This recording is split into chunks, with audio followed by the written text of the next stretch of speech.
Well, it's interesting to be doing books for children in this day and age because it's not the first things that creators go to, in part because you don't get a one-on-one relationship with your reader.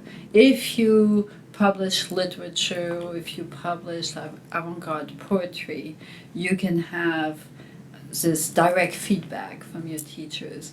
When you publish for children, you take on the challenge of having to educate the educators and to also educate the parents and to convince them. You don't have too many like 7-year-olds walking into a bookstore and saying, "Oh, I'll take one of this and I'll choose that." So you have two layers. You have to actually be patient enough and committed enough, and I guess that's what we have. We have the commitment to explain what we do.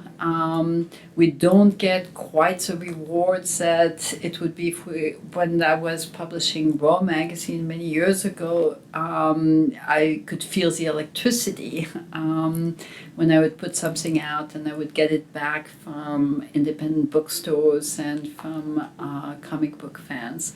Here, it's more of a long-term process because you have so many, and it's as it should be. Like the world of getting stuff for kids shouldn't be like looking out for the newest, greatest thing. It's totally understandable that it would move at glacial pace and that there would be layers of people that would establish things, but it's imperative, it's essential that we get those kids something that they can actually invest in and that will be rewarding. So, I find it very. We now distribute it by consortium, and that means that we are.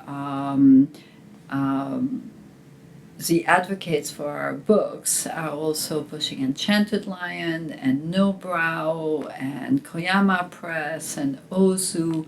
And to me, this is the avant-garde of doing book publishing nowadays. Not just in the children's book world, but I think it's exciting.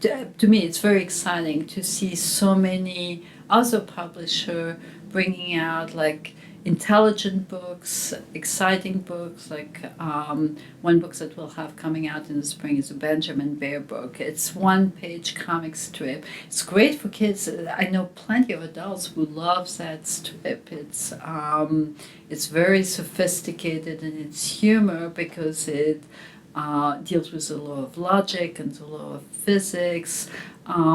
It wasn't always obvious to publish work of that level of sophistication in that medium in the US. The fact that there's an appetite for it, that this is one of our best-selling books, is really gratifying.